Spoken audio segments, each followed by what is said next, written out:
nzambe soka lakisi mutu likambo te mutu oza okende nulle part mutu kutina pe okokana koyeba te nalobi bien nzambe parce que oyebi lisusu nkolo yesu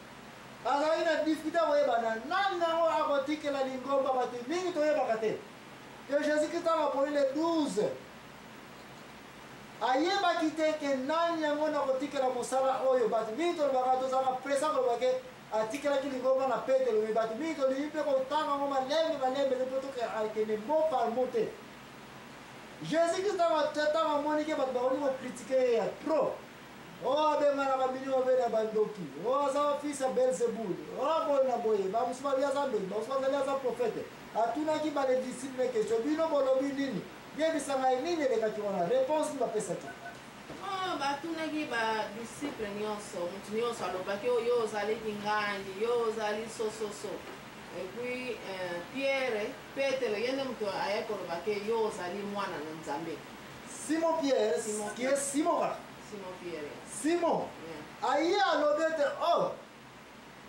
bato nyonso bapesi baréponse ne ngai namoni yo ozali mwana ya nzambe de place wana Jésus-Christ aningani ya yo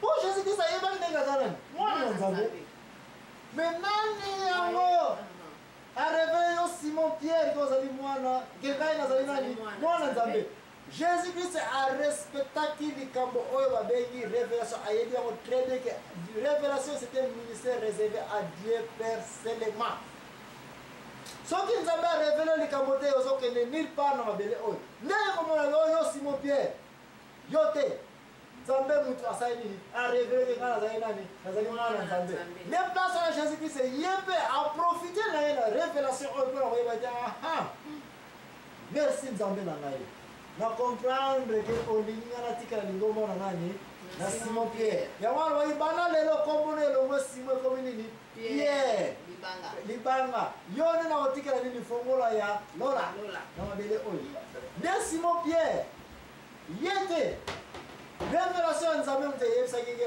oyo azali mwana ya nzambe de place wana mpe nini Jésus-Christ aprofite mpe amoni révélation na ye ke aletikela lingomba mpe nani ndeko yo kuna ozali kotia tembe ke Jésus-Christ ayebaki barévélation te révélation ya Dieu te seulement quand mosu na kopesa yo oyebi ke Jésus-Christ ntango ayebi ye te alingi na ye kotika mokili oyo les 12 disciples ona efo atikela bango bamisala nyonso na minita suka Jésus-Christ okoprendre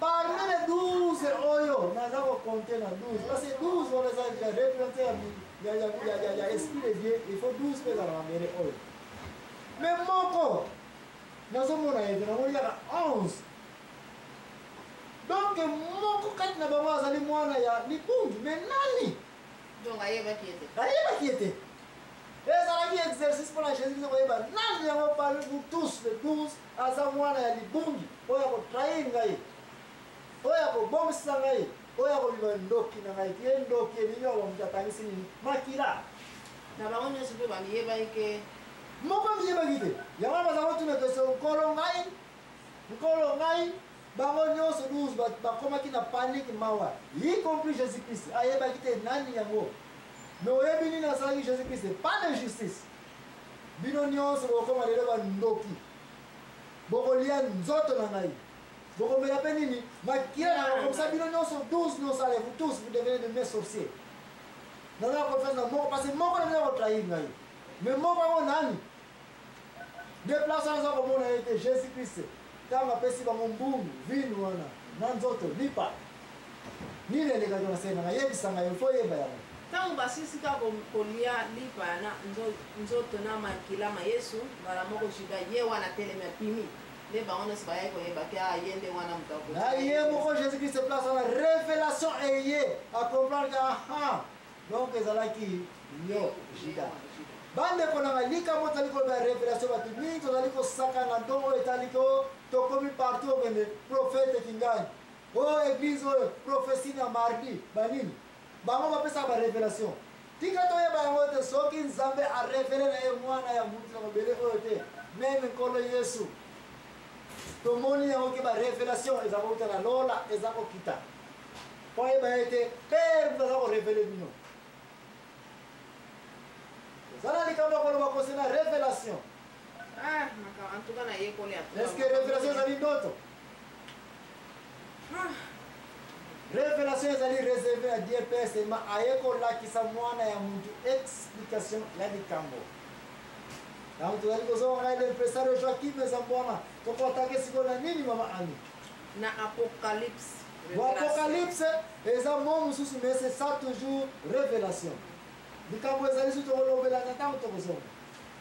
Presque tu connais même presque. Donc ton coso mama ani na ça on connaît la prophétie. Prophétie, si on déplace pour développer, parce que le même songe, ma rêve, ma prophétie. Question est autre que nango. Est-ce que l'église est au Kendaka?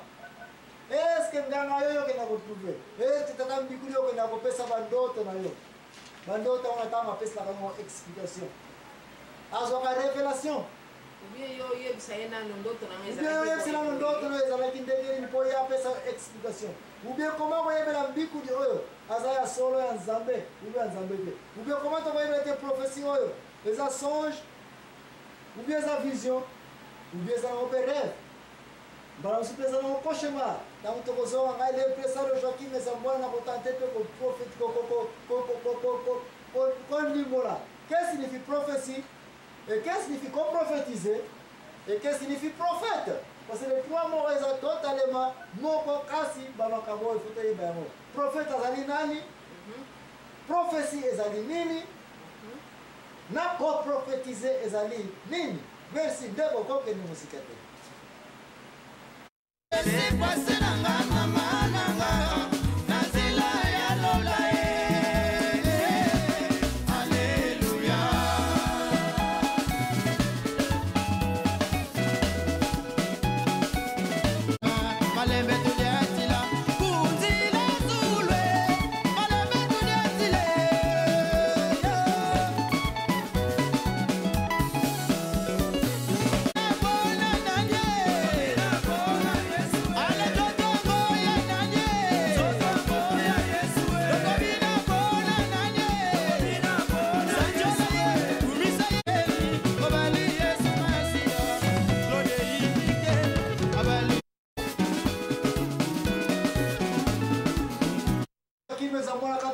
la vérité aussi que zoma siso awa ndeko na ngai na banza tozali kolobela makambo songe vision rêve na ba prophétie n'est-ce pas mama ani est-ce que ozana likambo liko ba tozana likambo to sila iko le kabomo na pesa mo ndimbola te na oye tikale eza ya prophétie yango ni koloba ikunga pena na yeba katina prophétie yango to go expliquer ngona mso elaxine.